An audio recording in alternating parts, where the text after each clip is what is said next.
Hello दोस्तों, welcome to goal of you. तो दोस्तों, आज के इस वीडियो में हम लोग देखने वाले हैं बिहार पुलिस का प्रीवियस ईयर क्वेश्चन जो कि 2020 में पूछा गया था। ये 2020 का पेपर है जो कि 8 मार्च को हुई थी। तो इसमें हम लोग ये देखेंगे कि किस प्रकार के प्रश्न पूछे गए थे।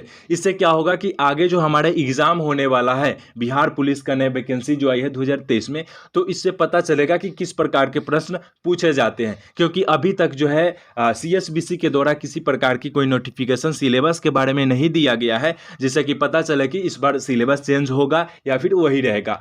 तो ये 2020 का पेपर है जो कि इस वीडियो में हम लोग देखने वाले हैं। तो गाइज, अगर आप इस चैनल पे नए हैं और चैनल को अभी तक सब्सक्राइब नहीं किए हैं तो सब्सक्राइब कर लेंगे, और वीडियो आपको अच्छा लगे तो लाइक कर लीजिएगा। तो चलिए गाइज, वीडियो को स्टार्ट करते हैं।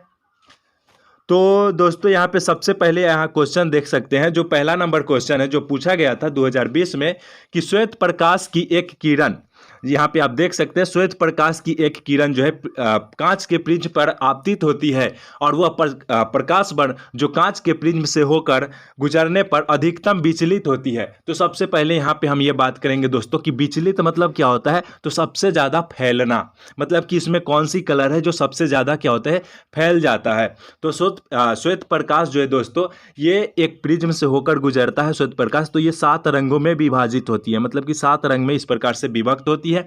तो सबसे ज्यादा विचलित जो होती है वो कौन सा होती है, बैगनी होती है। यानी ऑप्शन आपका ए बिल्कुल सही हो जाएगा।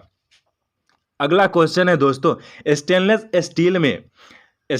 स्टील में निम्न में से कौन सा तत्व नहीं पाया जाता है, मतलब कि कौन सा तत्व जो है नहीं मौजूद है। आपका ऑप्शन दिया है आयरन है, टंगस्टन है, क्रोमियम है और निकेल है। तो बात कर ले दोस्तों स्टेनलेस स्टील की, तो इसका जो है आयरन के साथ देखिए आपको ऑप्शन दिया गया है, आपका ऑप्शन है आयरन।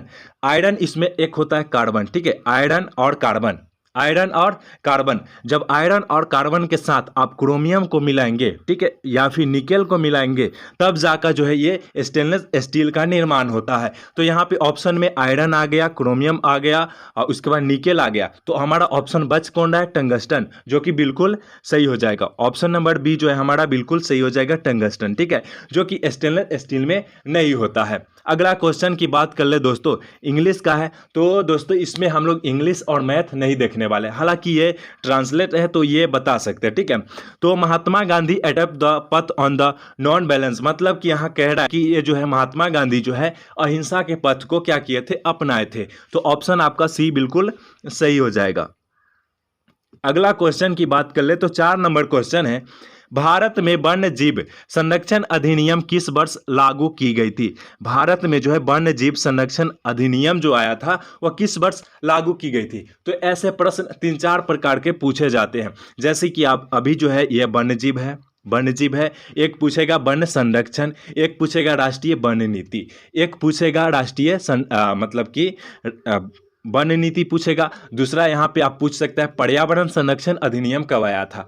तो यहाँ पे सबसे पहले इसका आंसर जो होगा 1972 में हो जाएगा, ठीक है। राष्ट्रीय यहाँ पे वन्य जीव संरक्षण पूछा है, तो वन्य जीव संरक्षण 1972 हो जाएगा। अगर बात कर ले राष्ट्रीय वन नीति, तो राष्ट्रीय वन नीति जो आया था वो 1952 में आया था। और यहाँ पे बात कर ले वन संरक्षण, तो सिर्फ यहाँ पे आपका पूछेगा वन संरक्षण, तो 1980 हो जाएगा, ठीक है। अब बात कर ले पर्यावरण संरक्षण अधिनियम के, तो 1986 में पर्यावरण अधिनियम संरक्षण जो आया था, पर्यावरण संरक्षण अधिनियम जो आया था, कब आया था, 1986 में आया था दोस्तों। 1960 में नाटो की स्थापना हुई थी। तो ऑप्शन आपका जो हो जाएगा बिल्कुल सी सही हो जाएगा, ठीक है। अगला क्वेश्चन है, उन तत्वों का समूह छांटिए जिसमें केवल धातु ही होते हैं, जिसमें केवल धातु ही होते हैं, ठीक है। तो धातु होने वाले यहाँ पे बात कर लेते हैं, तो बेरिलियम हो आपका हो जाएगा, ठीक है, बी से होता है बेरिलियम, ठीक है। उसके बाद आपका कैल्शियम हो जाएगा, स्ट्रॉन्शियम हो जाएगा, उसके बाद सोडियम हो जाएगा। तो ऑप्शन आपका डी बिल्कुल सही हो जाएगा।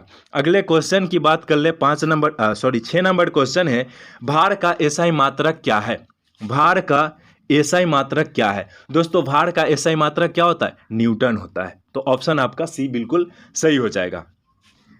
अगला 7 नंबर क्वेश्चन है, निम्नलिखित में से जम्मू एवं कश्मीर में खारे पानी की झील कौन सी है। जम्मू एवं कश्मीर में खारे पानी की झील कौन सी है। ऑप्शन है डल झील, बुलर झील, सिमुरिटी झील और नागिन झील। तो कौन सी है? तो दोस्तों यहाँ पे आपको ऑप्शन डल झील जो है ऑप्शन बिल्कुल सही हो जाएगा। दोस्तों ये खारे पानी की सबसे बड़ी झील है। दोस्तों ये बात कर ले तो ये कहाँ पे है? श्रीनगर में स्थित है। कहाँ पे स्थित है दोस्तों? श्रीनगर में स्थित है। दोस्तों ये बात कर ले डल झील को, तो श्रीनगर में एक क्या कहा जाता है? गहना भी कहा जाता है। मतलब कि श्रीनगर का गहना किसे कहते हैं? डल झील को भी कहा जाता है। और एक कहा जाता है कश्मीर का मुकुट, किसे कहा जाता है? झील को कहा जाता है। वहीं पे बात कर ले दोस्तों बुलर झील की, तो बुलर झील जो है ये भारत की मीठे पानी की सबसे बड़ी झील है। ठीक है, मीठे पानी की सबसे बड़ी झील कौन सी है भारत की? तो ये बुलर झील हो जाएगा। ठीक है, अगला क्वेश्चन है 8 नंबर क्वेश्चन है, दक्षिण भारत की सबसे ऊंची चोटी कौन सी है? ये 2020 में पूछा गया, 2020 का पूछा हुआ प्रश्न है। अभी जो हम लोग देख रहे हैं वो साढ़े 2020 में पूछा गया, दूसरे शिफ्ट में पूछा गया प्रश्न है। तो यहाँ पे दक्षिण भारत की सबसे ऊंची चोटी कौन सी है? दक्षिण भारत की ऑप्शन यहाँ पे आपका दिया गया, गुरु शिखर है, अनामुदी है, केटू है और दोदा बेटा है। ठीक है, तो यहाँ पे आप देख सकते हैं ये जो गुरु शिखर है ये राजस्थान में है। ठीक है, अरावली की पहाड़ी में स्थित है गुरु शिखर। वहां पे अनामुदी बात कर ले तो ये दक्षिण भारत की सबसे ऊंची चोटी हो जाएगी, ऑप्शन बी। वहीं पे बात कर ले केटू, तो भारत के सबसे ऊंची चोटी है केटू। भारत की सबसे ऊंची चोटी कौन सी है? केटू। दोदा बेटा की बात कर ले तो ये दक्षिण भारत की दूसरा सबसे बड़ा चोटी है। दूसरा सबसे बड़ी चोटी कौन सी है? दोदा बेटा। पहला कौन है? अनामुदी।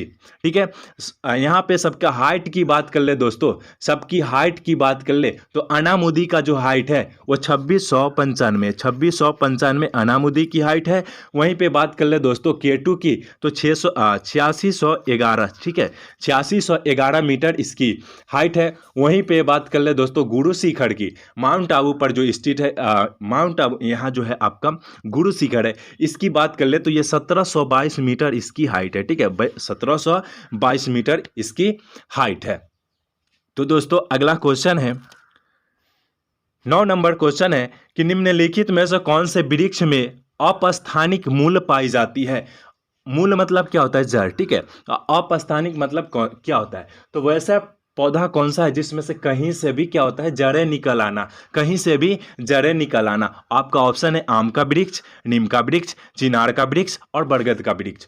तो यहाँ पे आप देख सकते हैं ये जो है आम का वृक्ष में तो ऐसा नहीं होता है, कहीं से भी जड़ नहीं निकलता है। नहीं नीम का वृक्ष में होता है और नहीं चिनार का वृक्ष है उसमें होता है। तो होता किसमें है? बरगद का पेड़ में होता है। आप देख सकते हैं कहीं भी जो है आपका बरगद का पेड़ होगा उसमें कहीं से भी आप उसका जो है जड़ें निकल आती है। और जब बड़ा जड़ होता है तो वो धीरे धीरे अगर उसे छोड़ दिया जाए तो जब मतलब कि वो मिट्टी तक पहुंच जाएगा तो एक बड़ा सा जड़ के मतलब कि पौधे के रूप में वो हो जाता है। अगला क्वेश्चन की बात कर ले तो 10 नंबर क्वेश्चन है, लास्की के विचार से संप्रभुता है। तो लास्की के विचार से संप्रभुता है कौन सा है? बहुलवादी। ऑप्शन आपका क्या हो जाएगा? ए बिल्कुल सही हो जाएगा। लास्की के विचार से क्या है? बहुलवादी। ऑप्शन आपका ए बिल्कुल सही हो जाएगा। अगला क्वेश्चन की बात कर ले तो अगला क्वेश्चन है R.M. वर्ड और जेम्स थॉमसन जो है वो कौन सी भूराजस्व व्यवस्था से संबंधित है? तो कौन सी है? ये महलवाड़ी व्यवस्था से संबंधित है। तो ऑप्शन आपका क्या हो जाएगा? बी बिल्कुल सही हो जाएगा। अगला क्वेश्चन की बात कर ले तो 12 नंबर क्वेश्चन है, सूती वस्त्र के साक्ष्य कहां से प्राप्त हुए? मतलब कि सूती वस्त्र का जो साक्ष्य है वो प्राप्त हुए कहां से प्राप्त हुए? तो देखिए सूती वस्त्र कौन पहनता है? मानव पहनता है। और मानव का नाम क्या होता है? मोहन होता है। तो मोहनजोदाड़ो से जो है सूती वस्त्र का साक्ष्य मिला है। ऑप्शन ए बिल्कुल सही हो जाएगा। कालीबंगा की बात कर ले तो दोस्तों ईंट जो होता है, ईंटा वो ज्यादा पकाने से क्या हो जाता है? काला हो जाता है। तो ईंट का साक्ष्य कहां से मिला है? कालीबंगा से मिला। ईंट का साक्ष्य कहां से मिला है? कालीबंगा से। हड़प्पा, तो ये जो है हड़प्पा से क्या मिला है दोस्तों? हड़प्पा से जो मिला है हमारे स्वास्तिक चिन्ह मिला है। ठीक है, स्वास्तिक चिन्ह कहां से मिला है? हड़प्पा से। लोथल आदमी क्या होता है? जो लोथ होता है क्या होता है? वो नाव चढ़ता है। तो ये जो है नाव कहां रुकता है? नाव कहां रुकता है? बंदरगाह पर। तो सबसे ज्यादा बंदरगाह कहां मिला है? लोथल में मिला है। अगला क्वेश्चन की बात कर ले दोस्तों तो 13 नंबर क्वेश्चन है, स्वागत का संधि विच्छेद क्या है? हिंदी में आया है स्वागत का संधि विच्छेद क्या है? तो सु जोड़ आगत क्या होता है? सुआगत। ऑप्शन आपका बी बिल्कुल सही हो जाएगा। अगला क्वेश्चन है, ब्रेल पद्धति में बिंदुकित पैटर्न की संख्या कितनी होती है? ब्रेल पद्धति में बिंदुकित पैटर्न की संख्या कितनी होती है? ऑप्शन आपका 43 है, 54 है, 64 है और 73 है। तो सबसे पहले बात कर ले दोस्तों, ये जो ब्रेल पद्धति है, ब्रेल पद्धति क्या है? एक लिपि है। क्या है? एक लिपि है। ये क्या है? एक लिपि है। इसकी जो शुरुआत हुई थी दोस्तों, अगर आप इसे आविष्कार भी कह सकते हैं, तो ये एक नेत्रहीन, मतलब कि ये जो है नेत्रहीन के लिए, ये जो है एक ब्रेल लिपि जो है नेत्रहीन के लिए प्रयोग किया जाता है। और एक फ्रांस के रहने वाले थे ब्रेल, लुई ब्रेल, जिन्होंने 1824 में इसकी आविष्कार की थी। 1824 में उनकी जन्म जो हुई थी लुई ब्रेल की, तो 4 जनवरी को हुई थी। 4 जनवरी को, इसलिए जो है 4 जनवरी को ब्रेल, लुई ब्रेल, मतलब कि ये जो राष्ट्रीय ब्रेल दिवस मनाया जाता है 4 जनवरी को। और इसमें पैटर्न की संख्या जो होती है वो 64 होती है। ठीक है, 64। ऑप्शन आपका क्या हो जाएगा? सी बिल्कुल सही हो जाएगा। ठीक है, अगला क्वेश्चन है, रासायनिक परिवर्तन के साथ होते हैं। तो रासायनिक होता है, एक भौतिक होता है। तो रासायनिक में क्या होता है कि एक बार जो चेंज हो गया वो पुनः प्राप्त नहीं होगा। और भौतिक में क्या होता है, एक बार चेंज हुआ फिर से हम वापस ला सकते हैं। तो इसमें क्या होगा, रासायनिक में बार बार नए प्रकार के पदार्थ का निर्माण होगा, निकाय की एंथैल्पी में परिवर्तन होगा, पदार्थ के रासायनिक गुण में परिवर्तन हो जाएगा। तो ऑप्शन आपका जो होगा डी बिल्कुल सही हो जाएगा। ठीक है, अगले क्वेश्चन की बात कर ले तो अगला क्वेश्चन है, उत्पादन संभावना वक्र का ढाल कहलाता है। उत्पादन संभावना वक्र का ढाल कहलाता है। तो देखिए ये जो है ना, ये 2 वस्तुएं से मिलकर बनती है, एक्स और वाई। तो ऑप्शन आपका ए हो जाएगा बिल्कुल सही, MRT XY, MRT XY, option आपका ए बिल्कुल सही हो जाएगा। अगला क्वेश्चन की बात कर ले तो 17 नंबर क्वेश्चन है, मुर्गी व अंडों का अधिक उत्पादन होना क्या कहलाता है? ऑप्शन है भूरी क्रांति, रजत क्रांति, धूसर क्रांति या गुलाबी क्रांति। तो देखिए भूरी और धूसर ये जो है ना, किससे है? उर्वरक से। ठीक है, भूरी और धूसर क्या है? उर्वरक उत्पादन से संबंधित है। भूरी और ये जो धूसर उर्वरक से। गुलाबी जो है, गुलाबी की बात कर ले तो ये मांस से हो जाएगा। ठीक है, मांस से हो जाएगा, संबंधित है मांस से। और ये जो है रजत जो है अंडे उत्पादन से है या फिर मुर्गियों के उत्पादन से। तो ऑप्शन बी बिल्कुल सही हो जाएगा। अगला क्वेश्चन है, गन मेटल किसका मिश्र धातु है?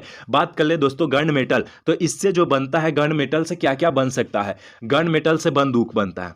क्या बनता है? बंदूक जो है गन मेटल से बनता है। आपका गियर जो होता है, गियर, वो भी जो गियर जो होता है गाड़ी में, ये भी इसी से बनते हैं। वायरिंग जो होता है वही इससे से बनते हैं। और बैरल जो वही होता है वो भी गन, मतलब कि गन मेटल से ही बनते हैं। तो बात कर ले इसमें कौन कौन से है, तो कॉपर है, टीन है और जिंक है। ठीक है, कॉपर है, टिंक है, जिन है, मतलब तांबा, टीन और जिंक। ये ऑप्शन आपका बी बिल्कुल सही हो जाएगा। बात कर ले दोस्तों, इसमें कॉपर मतलब कि तांबा कितना होता है, तो 88% जो होता है तांबा होता है। कितना? 88% तांबा होता है। टीन कितना परसेंट होता है? टीन होता है 10%। बाकी बच गया कितना? 2%। जिंक होता है 2%। जिंक कितना होता है? 2%। अगले क्वेश्चन की बात कर ले तो 19 नंबर क्वेश्चन है, पक्षियों में तेल अथवा प्रीण ग्रंथि किस भाग में होती है? तो ये जो है पक्षी के पूरे आधार भाग पर होता है। पूरा जो ये पक्षी के जो आधार भाग होते हैं उसमें होता है। और यहाँ से क्या होता है, धीरे धीरे धीरे धीरे धीरे धीरे उसके पंख के माध्यम से पूरे शरीर में, मतलब पंख पर फैलते रहता है। तो ऑप्शन आपका सी बिल्कुल सही हो जाएगा। ठीक है, अब यहाँ पे इंग्लिश का है, तो यहाँ पे कहता है द ट्रेन अरेव टू सून, मतलब कि ये जो ट्रेन आने वाला है, तो आने वाला है, तो यहाँ पे आप बिल का प्रयोग कर सकते हैं। ठीक है, अगला क्वेश्चन है, पिछले कुछ वर्षों में अर्थव्यवस्था के क्षेत्र में, अर्थव्यवस्था के किस क्षेत्र में बिहार की सबसे तेजी से विकास दर्ज की है? तो दोस्तों ये जो है सेवा के क्षेत्र में की है। बात कर ले दोस्तों सेवा की क्षेत्र। ठीक है, तो ये द्वितीय के अंतर्गत श्रेणी, द्वितीय श्रेणी जो होता है, तृतीय श्रेणी होता है और प्रथम श्रेणी, 3 श्रेणी इसमें जो है, तो ये द्वितीय श्रेणी के अंतर्गत आता है। तो प्रथम में कौन आता है? प्रथम में कृषि आता है। बात कर ले तीसरा में कौन आता है? तो बी निर्माण हो गया, आपका बी निर्माण हो गया और उद्योग हो गया। तो ये जो है तीसरे श्रेणी के अंतर्गत आते हैं। अगला क्वेश्चन की बात कर ले तो यहाँ पे इंग्लिश है। ठीक है, तो इसे छोड़ देते हैं। 23 भी इंग्लिश छोड़ देते हैं। 24 में यहाँ पे आप देख सकते हैं, राम तजु पे गुरु न बिसारू, गुरु के सम हरिकु न निहारू। इसमें जो है किसका महत्व दिया जा रहा है? तो देखिए राम तरु पे गुरु न बिसारू, मतलब राम जैसे, मतलब राम तरु पे गुरु न बिसारू, गुरु के सम हरिकु न निहारू, मतलब इसमें जो किसका दर्जा दिया रहा है? गुरु, मतलब गुरु के दर्जा दी जा रही है, गुरु का महत्व दी जा रही है। तो ऑप्शन जो है डी बिल्कुल सही हो जाएगा। अगला क्वेश्चन है 25 नंबर। अगला क्वेश्चन है 25 नंबर, हिंद महासागर में अमेरिकी नौसेना अड्डा कहाँ स्थित है? मतलब जो कहाँ स्थित है, अमेरिकी नौसेना जो है वो कहाँ स्थित है दोस्तों? ये डियागो गार्सिया में स्थित है। डियागो गार्सिया में, ऑप्शन आपका सी बिल्कुल सही हो जाएगा। अगला क्वेश्चन की बात कर ले तो 27 नंबर क्वेश्चन है, 10 के पावर n दिया है और माइनस में 1 दिया है तो सदैव 11 से विभाजित होगा। यहाँ पे n के मतलब स्थान पर क्या हो सकता है? तो दोस्तों अगर हम m के स्थान पर यहाँ पे हम मतलब कि कुछ कौन सा रख सकते, एक सम संख्या रखेंगे, एक सम संख्या रखेंगे तो यहाँ पे आपका हो जाएगा 100, माइनस के 1 है तो 99 होगा। 99 जो है हमेशा 11 से विभाजित है, तो ऑप्शन आपका ए बिल्कुल सही हो जाएगा। 28 नंबर क्वेश्चन की बात कर ले दोस्तों, 28 नंबर क्वेश्चन की बात कर ले दोस्तों, मयूरभंज खनिज क्षेत्र स्थित है कर्नाटक में, छत्तीसगढ़ में, उड़ीसा में, झारखंड में। कहाँ पे स्थित है दोस्तों? मयूरभंज कहाँ पे स्थित है? तो ये उड़ीसा राज्य में स्थित है। ऑप्शन आपका क्या हो जाएगा? सी बिल्कुल सही हो जाएगा। दोस्तों बात कर ले छत्तीसगढ़ में, तो छत्तीसगढ़ में बैलाडीला मतलब कि जो खनिज क्षेत्र है वहाँ पे पाया जाता है। कहाँ पे? मतलब कि ये छत्तीसगढ़ में पाया जाता है। सिंह भूमि जो है, एक सिंह भूमि, ये झारखंड में है। सिंह भूमि कहाँ है? झारखंड में है। और उड़ीसा राज्य की मयूरभंज हो गई, और यहाँ जो सिंह भूमि कहाँ है?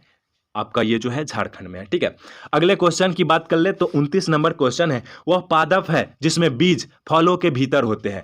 वह पादप कौन सा है जिसमें बीज जो होते हैं फलों के भीतर होते हैं? एंजियोस्पर्म। ऑप्शन आपका ए बिल्कुल सही हो जाएगा। अगला क्वेश्चन है 30 नंबर।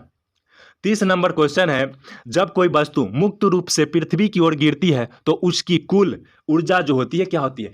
मतलब मुक्त से बोला है ना, मुक्त रूप से, तो ऊपर से किसी प्रकार की कोई बंधन नहीं है वस्तु में, मतलब कि खुले गिर रहा है, खुले क्या हो रहा है? गिर रहा है। तो इसमें जो होती है उसकी कुल ऊर्जा जो होती है क्या होती है? नियत रहती है। तो ऑप्शन आपका क्या हो जाएगा? सी बिल्कुल सही हो जाएगा। अगला क्वेश्चन की बात कर ले तो 31 नंबर क्वेश्चन है, निम्न में कौन सा एक रूपांतरिक तना है? रूपांतरिक तना है मतलब कि रूपांतरिक मतलब यहाँ पे आप देख सकते हैं शकरकंद हो गया, आलू हो गया, और उसके बाद मूली हो गया, गाजर हो गया। तो रूपांतरिक तना है मतलब तना के माध्यम से जो होता है। ठीक है, तो मूली देखिए ये जो है आप इसमें बीज डालते हैं उसके बाद होता है, और गाजर भी बीज की तरह होता है, लेकिन आलू में आप देखिए तना के माध्यम से ये होता है। क्या होता है? तना के माध्यम से होता है। तो ऑप्शन आपका बी बिल्कुल सही हो जाएगा।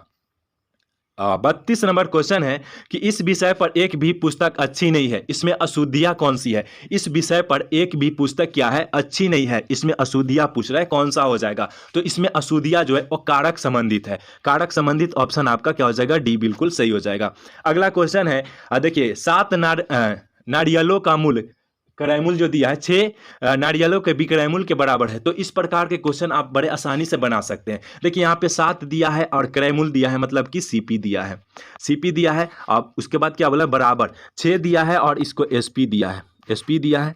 तो बराबर में आप जानते हैं कि इधर वाला का मान ये होता है, इधर वाला का मान ये होता है। मतलब कि सीपी कितना है? 6 है, और बेच कितना में रहा है? मतलब खरीदा कितना में? 6 रुपया में। बेच कितना रहा? 7 रुपया में। 1 रुपया का लाभ हो रहा है किस पर? 6 पर। तो 1/6 जो मान होता है किसका होता है? 1/6 फ्रैक्शन वैल्यू जो होता है किसका होता है? 16 सही 2/3 का। तो ऑप्शन डी बिल्कुल सही हो जाएगा।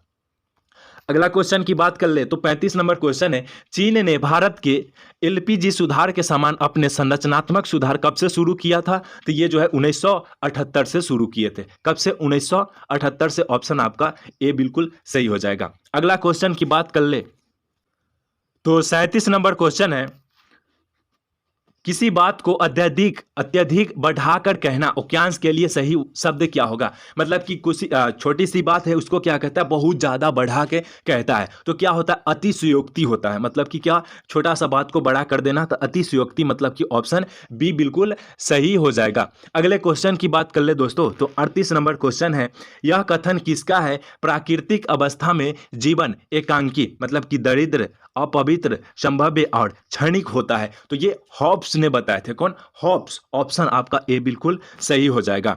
अगला क्वेश्चन की बात कर ले तो 40 नंबर क्वेश्चन है, रामचंद्र शुक्ल द्वारा रचित कविता की परख, कविता की परख के लेखक कौन है? रामचंद्र शुक्ल। तो ये कविता की परख जो है वो निबंध का मूल भाव क्या था? तो कविता की गायन, कविता के गायन। ऑप्शन आपका ए बिल्कुल सही हो जाएगा। अगला क्वेश्चन बात कर ले 41 नंबर क्वेश्चन की तो 41 नंबर क्वेश्चन है, बाजार मांग वक्र होता है, बाजार मांग वक्र होता है। तो यहाँ पे व्यक्ति उपभोक्ता के मांग वक्र के क्षैतिज योग के बराबर होता है। तो ऑप्शन आपका बी बिल्कुल सही हो जाएगा। ठीक है, अगला क्वेश्चन है 42 नंबर क्वेश्चन है, रॉबिन्स के अनुसार निम्न में से कौन केंद्रीय आर्थिक समस्याओं के लिए उत्तरदायी नहीं है? कौन से उत्तरदायी नहीं है? तो ये जो है दुर्लभ साधन, ऑप्शन आपका बी बिल्कुल सही हो जाएगा। अगला क्वेश्चन की बात कर ले तो 43 नंबर क्वेश्चन है, 43 नंबर क्वेश्चन है, बल का बीमीय समीकरण क्या होता है? बल का बीमीय समीकरण क्या होता है? MLT इनवर्स 2, MLT इनवर्स 2, मतलब कि ऑप्शन आपका हो जाएगा सी बिल्कुल सही। अगला क्वेश्चन है 44 नंबर, निम्नलिखित में कौन एक कारक पृथ्वी की सतह पर तापमान के वितरण को प्रभावित नहीं करता है? कहने का मतलब तापमान के वितरण को, मतलब तापमान बढ़ाने में कौन सा कारक यहाँ पे काम नहीं करता है? कौन सा कारण नहीं है? दिन की अवधि में तो ये ज़्यादा होगा। ठीक है, ये हो जाएगा अक्षांशीय जो होता है, ऐसे करके जो होता है एक होता है अक्षांश। ठीक है, तो यहाँ पे जो है ये धीरे धीरे क्या होता है, तापमान में ये बढ़ाता है। उसके बाद समुद्र तलीय के ऊंचाई भी हो जाएगा, लेकिन यहाँ पे भूकंप, तो भूकंप जो है आपका आंसर सही हो जाएगा डी नंबर। अगला क्वेश्चन की बात कर ले तो 45 नंबर क्वेश्चन है, अंतः श्वसन तभी होता है जब वायुमंडलीय दाब में फेफड़ों का दाब क्या होता है? कम होता है। क्या होता है? कम होता है। फेफड़ों का दाब कम होगा तभी जाकर जो है ये अंतः श्वसन में वायुमंडलीय दाब जो है, फेफड़ों का दाब कम होगा तब हो सकता है। ठीक है, तो ऑप्शन आपका ए बिल्कुल सही हो जाएगा। अगला क्वेश्चन है 46 नंबर, मौलिक कर्तव्य के परिवर्तन के लिए याचिका जो रीट जारी करती है वो कौन कर सकती है? रीट जो जारी करती है कौन सी करती है? जिला न्यायालय, राष्ट्रपति द्वारा, सर्वोच्च न्यायालय, उच्च न्यायालय और सर्वोच्च न्यायालय। तो ये जो है ना, उच्च न्यायालय और सर्वोच्च न्यायालय दोनों करते हैं। उच्च न्यायालय और सर्वोच्च न्यायालय द्वारा जो है एडिट जारी की जा सकती है। तो ऑप्शन आपका क्या होगा? डी बिल्कुल सही हो जाएगा। ईटा एक ली लैंड है, मतलब कि ईटा एक क्या है?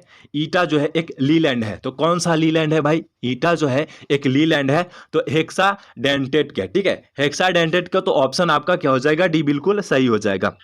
अगला क्वेश्चन है 48 नंबर, गलत जोड़ी चुनना है। इसमें गलत जोड़ी क्या करना है? चुनना है, गलत जोड़ी चुनना है। ऑप्शन आप मतलब क्वेश्चन जो है गलत जोड़ी चुनना है। इसमें मक्खी जो है मैग्ना पालन सही है, मछली मत्स्यिकी ये भी सही है, पक्षी उद्याकरण जो है, उद्याकरण ये गलत हो जाएगा, पक्षी उद्याकरण जो है ये गलत हो जाएगा। तो ऑप्शन आपका सी बिल्कुल सही है।